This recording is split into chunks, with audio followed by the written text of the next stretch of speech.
Assalamualaikum warahmatullahi wabarakatuh. Kembali lagi dengan saya Tama dalam Ada Apa Gerangan. Bagaimana kabar kalian? Semoga selalu diberikan kesehatan dan juga rezeki yang cukup. Melanjutkan cerita jalan dendam sahur kemarin, episode sebelumnya setelah Mian berhasil melewati Pulau Buaya, Mian dan rombongannya pun sampai juga di Pulau Ular. Dia pun langsung menghadapi ujian pertamanya melawan Mbah Guntur. Bagaimana kelanjutannya? Baiklah, teman-teman, Ada Apa Gerangan? Ceritanya mulai dari sini.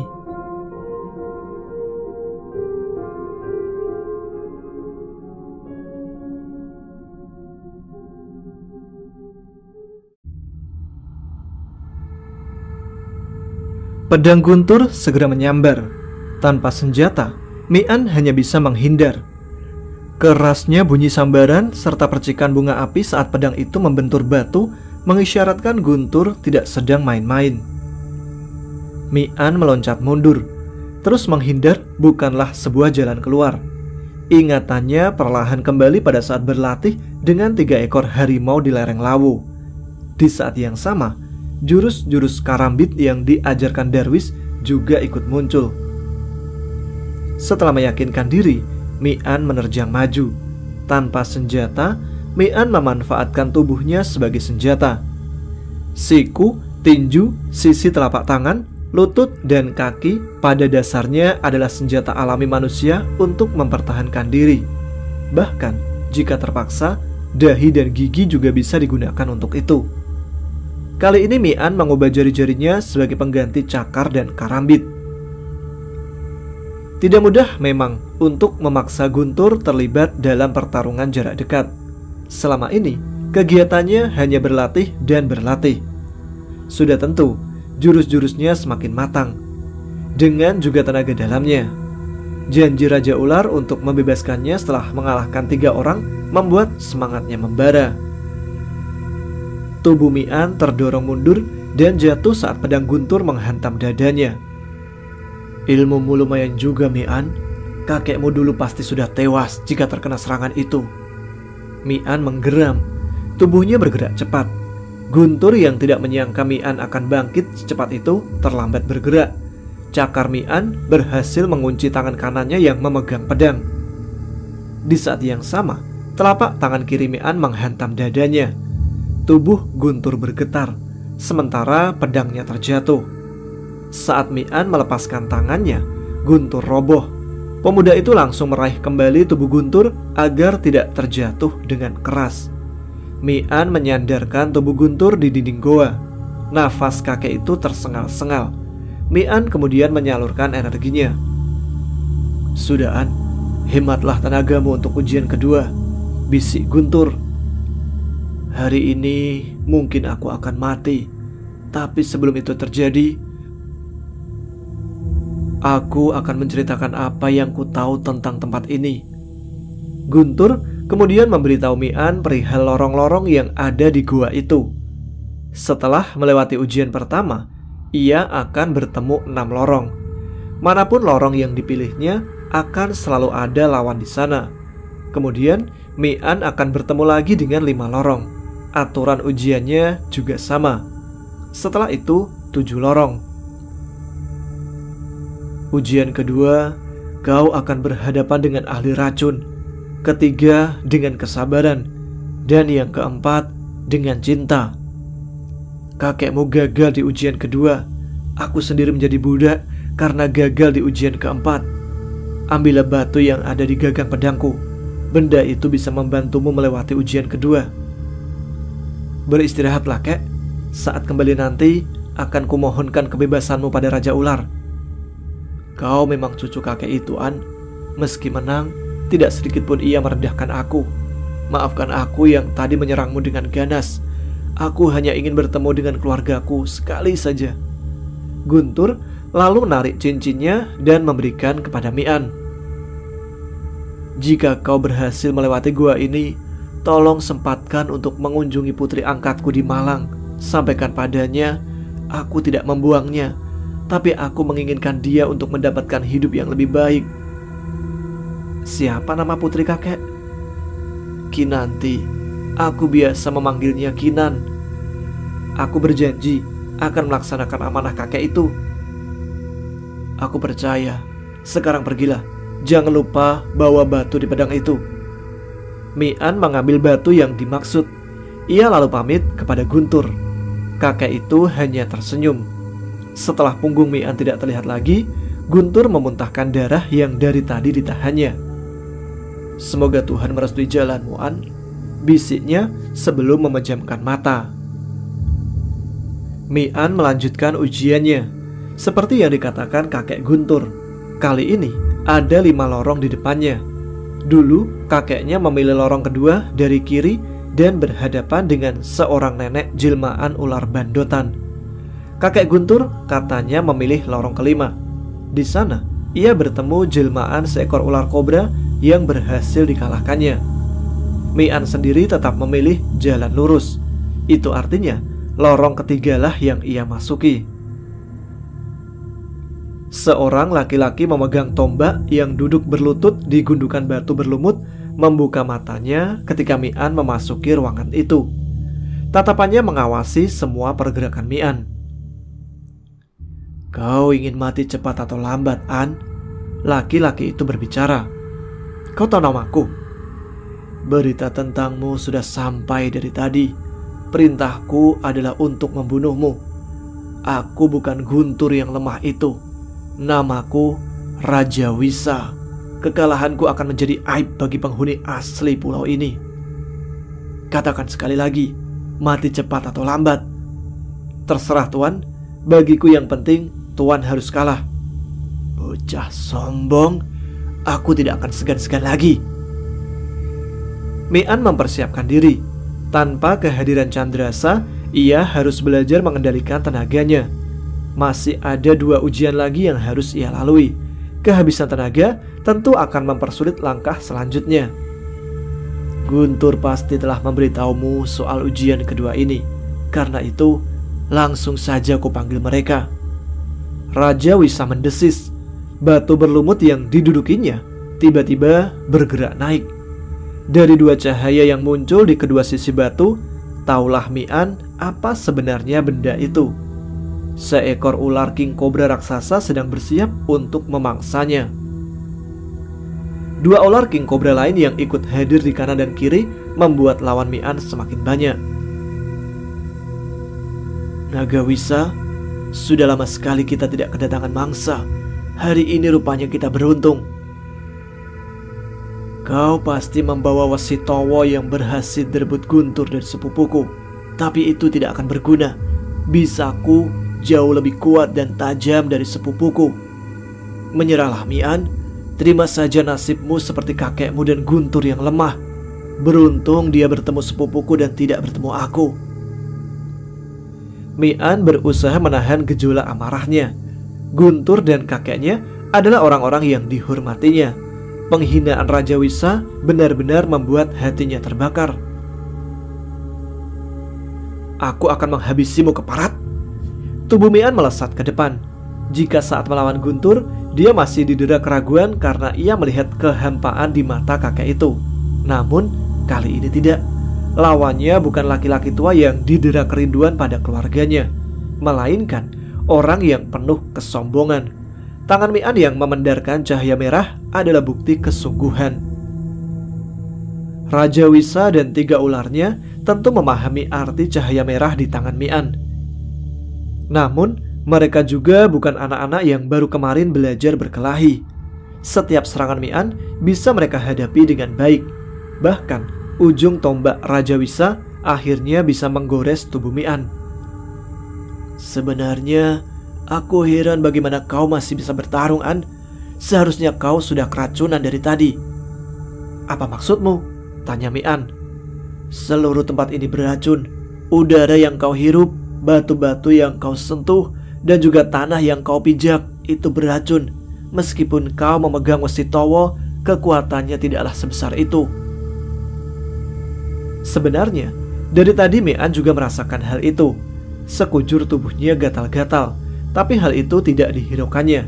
Ia mengira udara gua yang lembab membuat kulitnya iritasi. Ia tidak menyangka jika telah keracunan. Tapi sudahlah, toh setelah ini kau akan mati juga karena luka tombak itu. Rasa perih dan panas di pahanya membuat Mian terjatuh.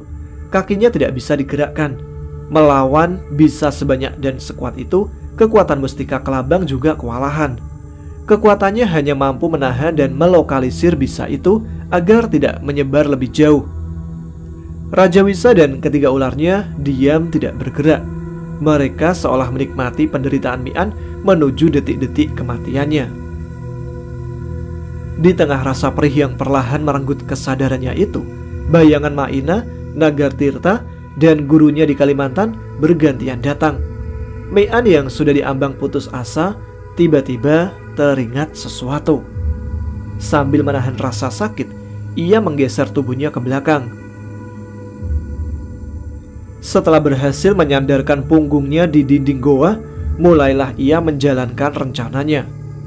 Raja Wisa terkejut saat melihat beberapa batu mulai melayang di udara.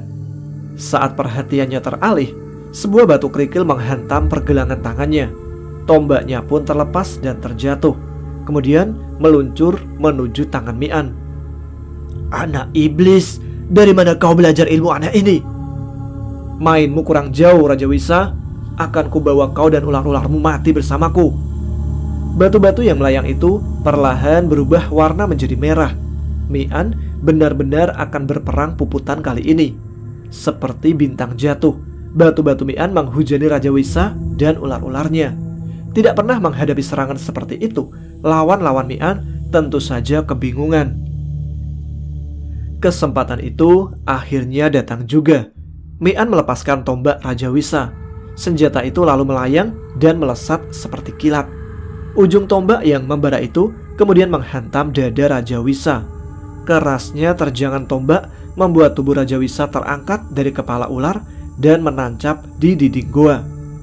Di saat yang sama, Mian mempersiapkan ilmu pamungkasnya. Ketika batu-batu yang melayang berjatuhan, matanya mulai berpendar menyilaukan. Tunggu, kami menyerah. Suara bisikan seorang wanita menghentikan serangan Mian. 3 ular king cobra itu diam tidak bergerak. Saat menatap mata Naga Wisa, taulah Mian siapa wanita yang berbisik. Aku akan menghisap kembali racunku. Jika kau tidak percaya, ancamlah aku dengan tombak itu. Tubuhku ini tidak akan kebal dengan taringku sendiri. Suara wanita itu kembali terdengar. Mian menarik lagi tombak Raja Wisa. Senjata itu lalu melayang di atas kepala Naga Wisa. Ular besar kemudian melata mendekati Mian. Saat tiba di depan Mian, tubuh ular itu telah menyusut menjadi ular biasa. Naga Wisa lalu menggigit luka Mian. Pelan-pelan rasa perih dan panas yang dirasakan Mian menghilang. Terima kasih. Tapi mengapa kau menolongku, Naga Wisa? Aku yang berterima kasih. Kau telah membebaskanku dari orang gila itu. Apa maksudmu? Bukankah kalian sekutu? Lihatlah mayat Raja Wisa. Kau akan tahu. Mian mendekati mayat Raja Wisa yang tergeletak di lantai. Saat itulah terlihat pemandangan yang mengerikan. Tubuh Raja Wisa ternyata hanya berwujud sebatas pinggang. Sementara di bawah pinggang, ratusan dan bahkan ribuan surai kecil memenuhinya. Ketika Mian melihat luka di kepala Naga Wisa, taulah dia apa yang terjadi. Jadi, selama ini kau berada di bawah kendalinya. Bagaimana bisa? Lalu siapa sebenarnya penjaga tempat ini? Raja Wisa adalah pengawal ilmu rawa rontek. Saat aku mengalahkannya, kukira dia sudah mati, tapi ternyata aku salah. Rawa rontek? Aku pernah mendengar ilmu itu. Tapi kenapa dia tidak hidup lagi? Perhatikan baik-baik lantai dan dinding gua ini, An. Sudah lama aku dan kedua anakku melapisinya dengan liur dan bisa. Tubuh Raja Wisa tidak terbaring di tanah, melainkan di bisa kami yang telah mengkristal. Dia tidak tahu. Bukankah dia menguasaimu? Saat dia tertidur, kekuatannya untuk menguasaiku melemah karena digunakan sebagai perisai tubuhnya. Apa Raja Ular tidak tahu? Entahlah, bagi Raja, mungkin yang penting Raja Wisa tidak bisa keluar dari gua ini. Raja yang aneh, dia yang tidak peduli pada rakyatnya tidak pantas disebut raja. Bukankah raja-raja di duniamu juga sama, An? Kapan mereka benar-benar peduli pada kepentingan rakyatnya? Mian terdiam. Jawaban Naga Wisa benar-benar telak. Sepanjang pengembaraannya bertahun-tahun lalu memang seperti itulah adanya. Raja-raja itu bisa berwujud bupati, gubernur, presiden, atau para pemimpin lembaga yang kebijakannya berhubungan dengan hajat hidup masyarakat. Di antara raja-raja itu, yang benar-benar peduli pada kepentingan rakyat sangat sulit untuk ditemukan. Kalaupun ada, biasanya mereka tidak bisa menjabat terlalu lama. Jika tidak dikudeta lewat jalur politik kotor, ya digulingkan dengan bantuan dukun-dukun seperti Sirna, Felix, dan kawan-kawannya. Sekarang dia sudah mati. Apa yang ingin kau lakukan? Aku sudah tidak bisa pergi. Menjaga tempat ini adalah tugasku. Jika kau bersedia, tolong bawalah kedua anakku. Tapi aku sudah mewarisi Candrasa. Lalu bagaimana urusannya dengan Raja Ular nanti? Kedua anakku lahir di gua ini. Status mereka belum terdaftar dan terikat seperti aku. Di pulau ini, mereka adalah penghuni liar. Aku takut Raja Ular justru akan membunuh mereka karena menyembunyikan kenyataan. Sebenarnya, mengapa kau ditugaskan di tempat ini, Nyai? Semua penjaga di gua ini adalah kaum terhukum, An. Lalu apa kesalahan, Nyai? Aku menolak perintah Raja Ular untuk membunuh pasanganku. Apa-apaan itu? Bagaimana bisa ada perintah seperti itu? Kau tahu soal akar Garuda Hitam Sanjevani dari Himalaya? Apa itu, Nyai? Itu adalah salah satu senjata Nagawira. Demi mendapatkan mustika itulah aku harus dihukum. Siapa Nagawira? Nyai Nagawisa menatap Mian. Kemudian ia menceritakan siapa Nagawira. Laki-laki jilman ular laut itu adalah panglima yang menjaga laut di wilayah Pulau Ular. Bersama Nagawisa, keduanya menjadi benteng awal pertahanan Pulau Ular. Berbagai perang telah mereka lewati bersama, baik itu peperangan dengan sesama kerajaan Laut Utara maupun dengan kerajaan-kerajaan lain di Nusantara. Bahkan, keduanya juga pernah melawan invasi jin dari negeri-negeri asing yang ingin melebarkan kekuasaannya. Namun, tidak disangka, sang raja ternyata merasa takut dengan kekuatan akar itu. Suatu hari, ia memintaku untuk membunuh Nagawira dan mencuri akar mustikanya. Aku sudah tentu menolaknya, An. Apalagi saat itu di tubuhku ada calon anak-anakku dan Nagawira. Maka di gua inilah kami berakhir. Raja gila. Bagaimana nasib Tuan Nagawira? Entahlah. Begitu menolak perintah itu, aku langsung dimasukkan ke gua ini dengan tuduhan pengkhianat. Bawalah kedua anakku, An. Aku mohon. Aku akan lebih damai jika mereka telah keluar dari pulau ini. Tapi bagaimana caranya, Nyai? Kehadiran mereka pasti akan diketahui begitu keluar dari gua ini. Tanpa kalung segel, keduanya tidak terikat peraturan tempat ini. Katakan saja mereka adalah peliharaanmu. Jika memang tidak berhasil, aku tidak akan menyalahkanmu, An. Setidaknya mereka sudah pernah melihat seperti apa dunia luar. Baiklah, Nyai. Aku akan berusaha menolong mereka. Terima kasih, An. Naga, Wira, ayo, ikutlah bersama Paman Mian. Jangan nakal, turuti semua perintahnya ya. Kedua ular itu memandang ibu mereka. Kemudian mereka mendatangi Mian. Setelah menjilat tangan Mian, keduanya lalu melilit dan menjadi sebuah gelang di tangan kanan pemuda itu. Baiklah, Nyai, saya permisi dulu. Setelah itu, Mian berhadapan dengan 7 lorong. Kembali ia memilih jalan yang ada di depannya. Sepanjang perjalanan, ia menemui banyak cabang. Namun, setelah lama berjalan, tidak ada satu makhluk pun yang dilihatnya. Paman, dari tadi kita berputar-putar di lorong yang sama. Terdengar suara berbisik di telinga Mian. Siapa ini? Tampakkan wujudmu. Aku Wira, Paman. Tempat ini seperti jalan yang tidak berujung. Kita bisa sampai mati tersesat di sini. Ujian kesabaran. Ini pasti labirin. Pantas saja perjalananku seolah tanpa akhir, bisik Mian. Paman tunggu saja di sini, biar aku dan Kak Naga mencoba memetakan tempat ini. Ayo Kak, kita berpencar. Gelang di tangan Mian berubah kembali menjadi sepasang ular dan segera melata meninggalkan tempat itu. Mian merenung. Andai saja ia menolak permintaan Nyai Nagawisa, tentu nasibnya akan berakhir sebagai orang tersesat.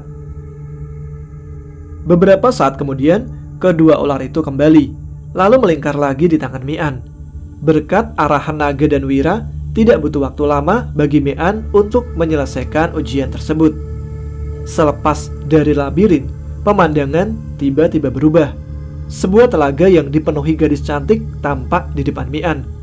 Ingatan Mian kembali pada cerita kakek Guntur.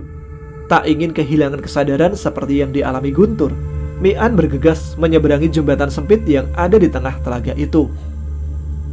Namun, tangan salah satu gadis menarik kaki Mian. Ia pun terjatuh ke telaga. Di saat yang sama, puluhan gadis yang ada di sana seolah berlomba memperebutkan tubuh Mian. Air telaga yang manis dan beraroma harum berulang kali terminum olehnya. Entah mengapa, Mian merasa tubuhnya menjadi ringan. Perasaannya pun berubah menjadi sangat damai. Ia bahkan mulai menikmati permainan gadis-gadis itu. Tubuhnya berenang hilir mudik berkejar-kejaran dengan mereka. Namun tiba-tiba ia melihat dua orang perempuan menatapnya dengan mata menyala. Samar-samar Mian seperti mengenali wajah dua perempuan yang berdiri di tepi telaga itu. Saat pandangannya jatuh pada tangan kiri salah satu dari perempuan itu, ingatannya kembali. Maina, Moza, ya Tuhan, apa yang sudah kulakukan? Naga, gigit tanganku. Tapi Paman, sudah, lakukan saja perintahku. Rasa perih dan panas seketika menyengat tangan Mian. Di saat itulah kesadarannya kembali utuh. Dengan cepat ia meloncat ke atas dan hinggap di batang bambu. Rasa mual yang datang membuat ia memuntahkan seluruh isi perutnya. Naga, Wira, kenapa kalian tidak memperingatkan aku? Kami juga terbius ilusi itu, Paman. Maafkan kami. Sudahlah, aku yang salah. Aku yang seharusnya minta maaf pada kalian. Mian menutup tubuhnya yang dipenuhi lumpur. Telaga indah yang dilihatnya tadi ternyata cuma sebuah kolam lumpur yang dipenuhi ular air berbagai jenis. Sementara jembatannya sendiri adalah batang bambu yang kini diinjaknya. Apa tidak dihisap dulu bisa kami, Paman? Biarkan saja itu sampai kita keluar dari tempat terkutuk ini. Kolam lumpur itu tiba-tiba bergolak. Seekor ular kadut raksasa perlahan muncul di hadapan Mian.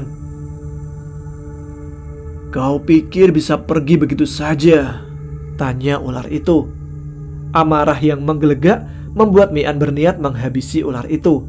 Tapi saat teringat cerita Nyai Nagawisa, gelora itu perlahan mereda. Tuan, aku tahu kau sedang menjalani hukuman. Bahkan mungkin korban dari sebuah ketidakadilan. Karena itu, aku tidak ingin melukaimu. Siapa yang berkata seperti itu kepadamu?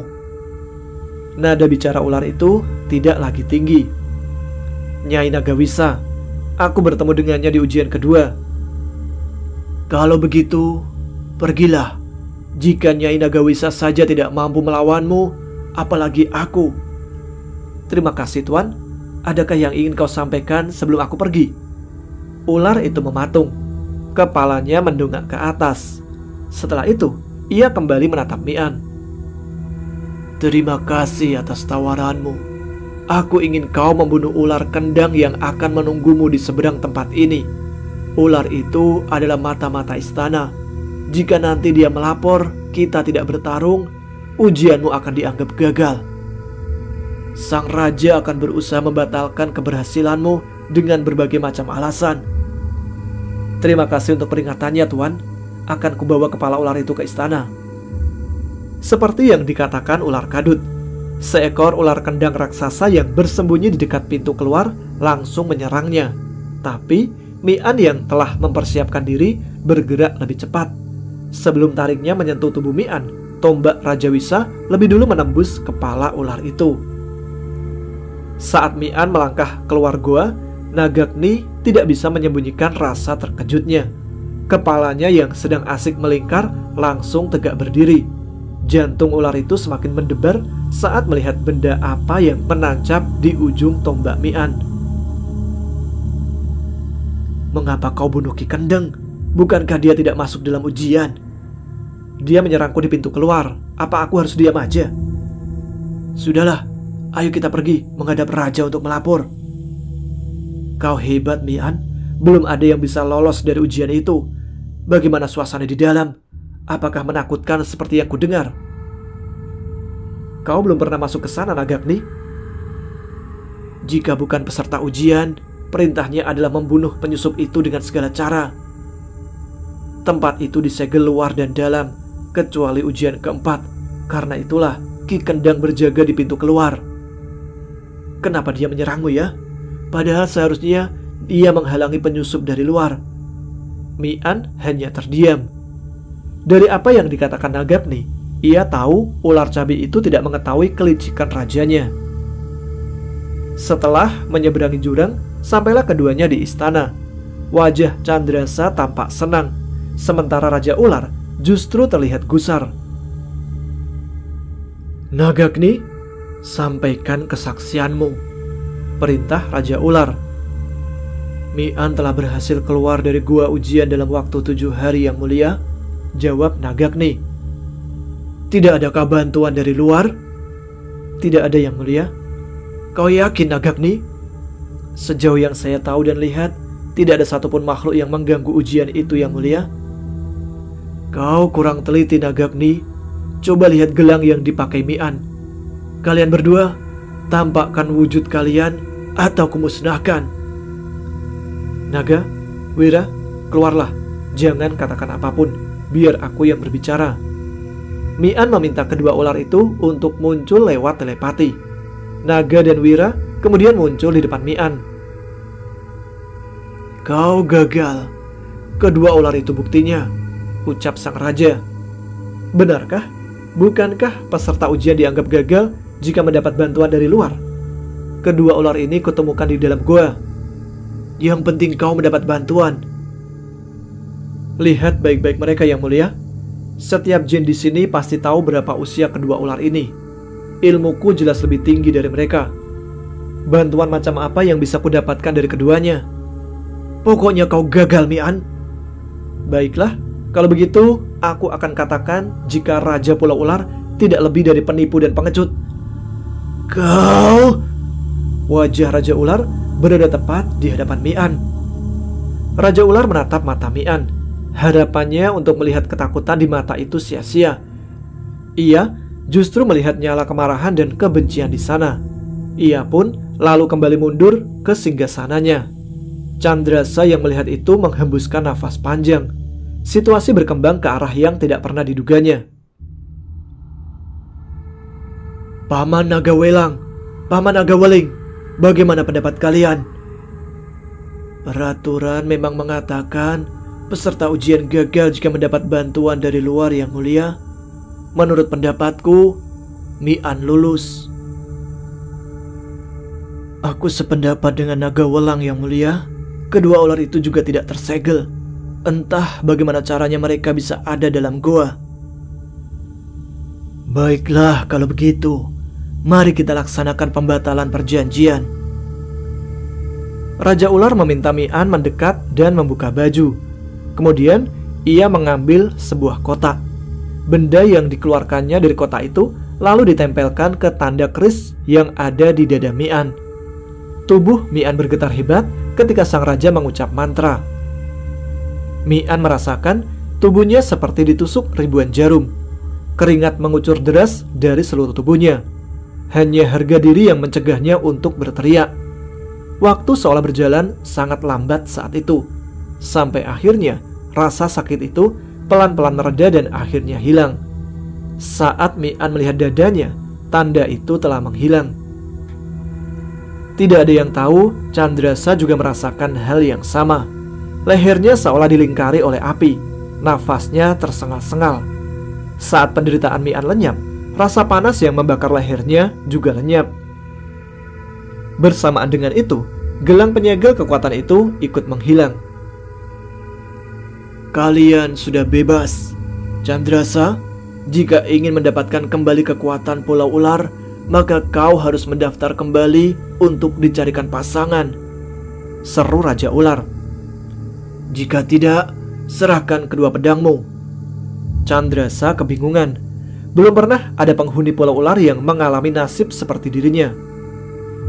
Jangan mendaftar, Sa. Ada banyak hal yang ingin kuceritakan kepadamu perihal kelicikan sang raja. Semakin cepat kita meninggalkan tempat ini, akan semakin baik. Mi'an berbicara pada Chandrasa lewat telepati. Bagaimana dengan tanduk wereng? Kita pikirkan itu nanti. Sekarang lebih baik kita segera pergi. Baiklah, aku percaya padamu, An. Keributan kembali terjadi saat Mi'an mengajak Naga dan Wira bersamanya. Namun, lagi-lagi, argumentasi Mi'an berhasil mematahkan keegoisan sang raja. Setelah mengambil kembali senjata-senjatanya, Mi'an, Chandrasa, Condromowo, Wardi dan keluarganya meninggalkan Pulau Ular. Kali ini mereka menggunakan kapal pulau itu. Dalam perjalanan pulang, Mi'an menceritakan semua pengalamannya di Gua Ujian. Chandrasa benar-benar terkejut saat tahu betapa liciknya perbuatan sang raja. Kekuatanku sudah tidak seperti dulu, An. Beruntung di dalam tubuhku masih ada sarira Raden Dipoyono. Kita urus itu nanti, Sa. Sekarang yang penting kita pulang. Ada apa, Andra? Kenapa dari tadi kau gelisah? Entahlah, Sa. Perasaanku tidak enak. Semilir angin membuat ketiganya pelan-pelan dibuai kantuk.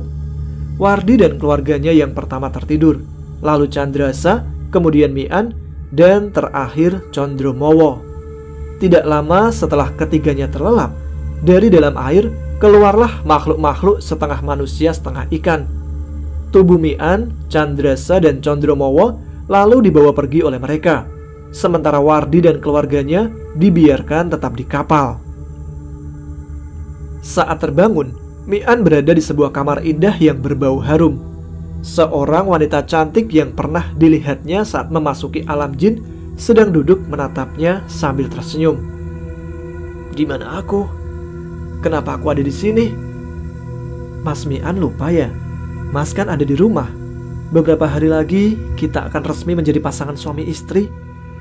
Mi'an berusaha mengingat apa yang terjadi, tapi tidak ada satupun kenangan yang muncul di benaknya. Aku ambar, Mas. Mungkin kecelakaan yang Mas alami membuat Mas kehilangan ingatan. Kecelakaan? Iya, 2 hari yang lalu Mas terjatuh saat menggendong aku. Kepala Mas terbentur lantai.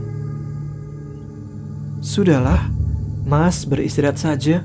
Tidak apa-apa ingatan Mas hilang. Yang penting Ambar tetap milik Mas Mi'an. Setelah mencium kening Mi'an, Ambar lalu pergi menuju ruangan lain yang letaknya terpencil. 6 orang yang berjaga di depan ruangan itu serentak menghormat ketika melihatnya. Buka pintunya, aku ingin bertemu mereka. Siap, laksanakan perintah, Raden Ayu. Ruangan itu ternyata adalah sebuah penjara. Di sana, Chandrasa, Condromowo, Naga dan Wira tampak terikat di dinding. Raut wajah mereka tampak sangat marah saat melihat Ambar. Perempuan keparat, cepat bebaskan kami dan Mi'an. Kami tidak pernah bermusuhan denganmu, teriak Chandrasa. Tenanglah Chandrasa, statusmu kini tanpa keluarga negaraan kan? Pulau Ular tidak akan membelamu. Lagi pula tanpa Nagawira dan Nagawisa, siapa yang akan kami takuti? Lepaskan aku, Ambar. Mari kita adu mana yang lebih kuat, cakarku atau sisikmu. Lucu kau kucing kurap. Baik-baiklah kepadaku. Siapa tahu aku bermurah hati dan memberimu ikan asin. Oh ya, Tali yang mengikat kalian itu terbuat dari serat setinggi laut yang sudah berumur ribuan tahun. Jadi jangan repot-repot mengerahkan tenaga untuk melawan karena akan disedotnya. Aku akan datang lagi setelah berbulan madu dengan Mi'an. Maaf ya, kalian tidak kami undang." Ambar lalu meninggalkan tempat itu. Candrasa dan Condromowo menatap kepergiannya dengan tatapan penuh dendam. "Ini bahaya, Andra. Sudah berapa lama kita di alam ini?" "Sejak kita memasukinya, kira-kira sudah 10 hari, Sa." "Itu 10 minggu di dunia nyata, ditambah 6 bulan. Artinya sudah hampir 9 bulan kita meninggalkan lereng Lawu. Semoga mereka baik-baik saja, Andra." "Itu juga yang menjadi pikiranku, Sa. Apalagi sekarang kita terjebak di sarang iblis betina itu." Apa yang dikhawatirkan Candrasa benar adanya. Malam itu, Sirna, Felix, Hindro, Harto, dan Dalbo telah menentukan hari untuk menyerang Maina dan kawan-kawannya di lereng Lawu. Pada purnama yang bertepatan dengan malam Jumat Kliwon, mereka akan bergerak. Untuk memuluskan rencana itu, segala persiapan dilakukan, termasuk menghubungi pihak-pihak yang pernah tersakiti oleh Mi'an dan kawan-kawannya. "Akhirnya, kekuatanku akan terbebas, Nah. Jika gadis itu tetap menolak, akan kubuat dia tidak bisa menolak.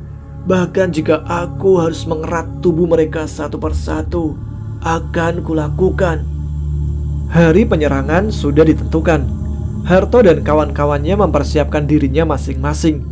Mereka tahu orang-orang yang bersembunyi di lereng Lawu tidak bisa diremehkan begitu saja. Tanpa persiapan yang matang, rencana mereka bisa berujung kegagalan yang memalukan.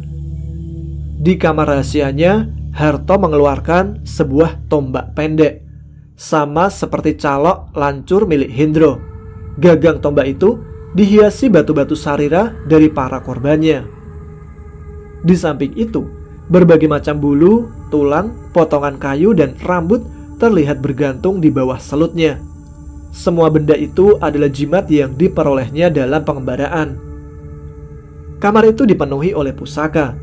Ada yang diperoleh dengan melakukan ritual di tempat-tempat wingit, ada juga yang datang sendiri atau rampasan. Sebagian lagi dibelinya lewat perantara seperti Bandi dan kawan-kawannya. Namun, di antara semua pusaka itu, keris yang telah dimodifikasi menjadi tombak pendek itu adalah pusaka andalannya. Harto masih mengingat bagaimana laku yang harus dijalaninya untuk mendapatkan pusaka itu di lereng Pegunungan Kendeng. 40 hari, 40 malam, ia harus bersila di sebuah petilasan tersembunyi yang keberadaannya dilindungi oleh penghalang. Tidak terhitung berapa banyak jin yang mencoba mengganggu usahanya. Mulai yang berwujud raksasa, binatang, sampai wanita cantik, satu persatu datang dan berusaha membuat tapannya batal. Setelah mengangkat dan menempelkan tombak itu ke dahi, Harto pelan-pelan menarik warangka tombak. Cahaya lampu yang menimpa Wilahan membuatnya berkelap-kelip. Tombak berluk satu yang biasa disebut sengkol itu berukuran pendek. Panjangnya kurang lebih hanya 20 cm. Sebuah lubang tampak di tengah bilah logam pipih berwarna hitam itu. Pamengkang Jagat, seperti itulah orang menyebutnya. Tidak ada pamor di tombak kelengan. Seperti semua senjata yang dibuat di era perang, tujuan senjata itu memang untuk membunuh. Itulah yang membuat senjata itu dengan senjata-senjata di era damai. Fungsi keris-keris itu seringkali hanya sebagai alat untuk menunjukkan perbedaan kelas sosial. Banyak pamor hanya menjadi ajang pamer derajat, kekuasaan, dan kekayaan pemiliknya. Bagi Harto, memiliki senjata-senjata berwujud indah tapi tidak berguna di medan laga adalah sebuah kesia-siaan. Ingatan Harto melayang pada diskusinya dengan Mbah Wiji. Saat itu, usianya masih muda. Mbah Wiji sendiri adalah salah seorang kolektor benda pusaka tempatnya belajar. "Kamu tidak bisa berpikir seperti itu, toh? Itu egois namanya." "Tapi senjata kan memang untuk membunuh, Mbah." Zaman, kondisi sosial, dan faktor ekonomi juga berpengaruh besar pada fungsi sebuah benda, toh. Kalau kamu prajurit, sudah wajar jika yang menjadi tujuanmu adalah mencari senjata yang mematikan. Apalagi jika peperangan banyak terjadi. Lah kalau kamu pedagang, petani atau nelayan, untuk apa senjata pembunuh?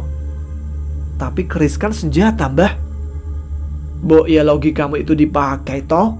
Dalam peperangan, apa artinya sebilah keris jika harus melawan pedang suduk, larbango atau tombak? Jangankan melawan senjata-senjata itu, orang bersenjata keris berhadapan dengan orang bersenjata alu pemukul lesung saja mungkin akan kalah. Niat dan tujuan menentukan sudut pandang serta lakumu, toh. Maksudnya, Mbah, kalau kamu pemabuk, kecil kemungkinan kamu akan membeli jamu. Niat, pikiran, langkah, dan uangmu akan selalu menuju warung-warung penjual tua atau arak. Hal itu berlaku pada semuanya, termasuk juga pusaka. Pilihan pusaka tiap orang bergantung dengan tujuan orang tersebut memilikinya.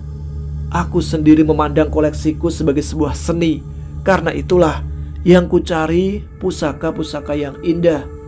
Sementara bagi orang-orang seperti Mbah Luwuk, mereka justru mencari pusaka-pusaka cacat seperti pamengkang jagat.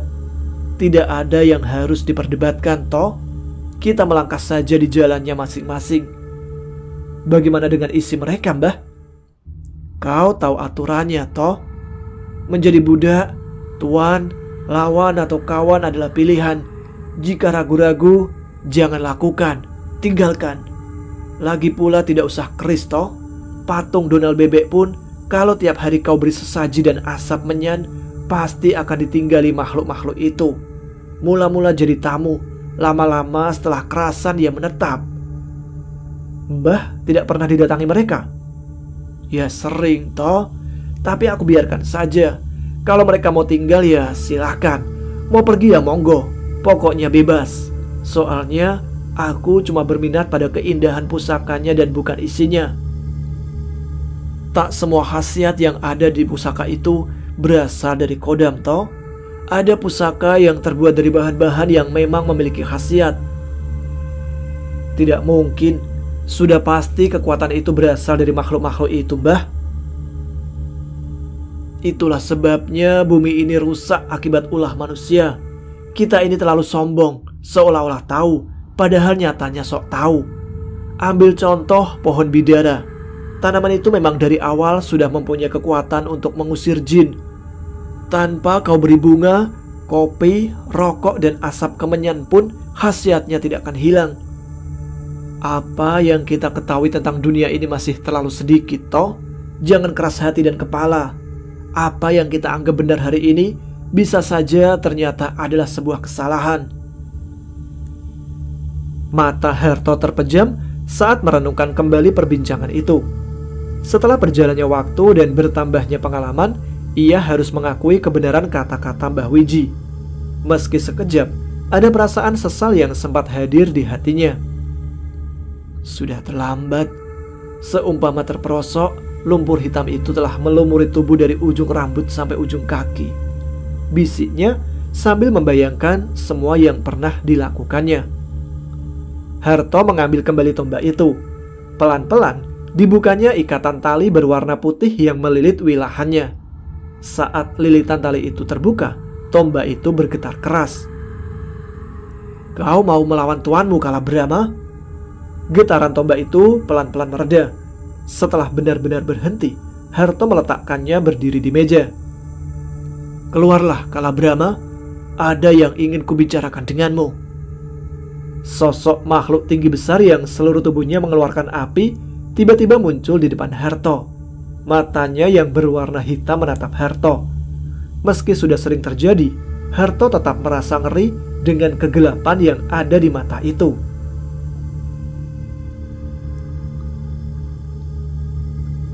Tumben kau memanggilku. Apa jin-jinmu yang lain mogok kerja? Kau tahu alasannya mengapa aku jarang memanggilmu, kan? Masalahnya bukan itu, tapi tali yang mengikatku itulah yang menjadi persoalan. kau ingat apa yang sudah kau lakukan, Kala? Tanpa perintah, kau dengan seenaknya membantai puluhan orang yang sedang berkemah. Bukan salahku. Mereka mengencingi aku dan kekasihku. Siapa yang menyuruhmu ke sana untuk menemui penghuni randu alas itu? Bukankah aku memintamu untuk tetap di rumah? Sudahlah, kali ini ada hal penting yang harus kau lakukan. Apa itu? Sanggupkah kau melawan Gundala Wereng?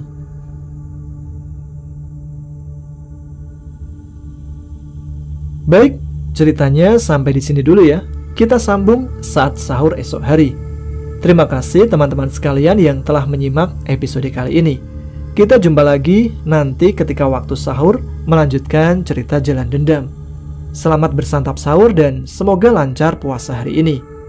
Oke, saya Tama pamit. Jumpa lagi di episode yang akan datang. Wassalamualaikum warahmatullahi wabarakatuh.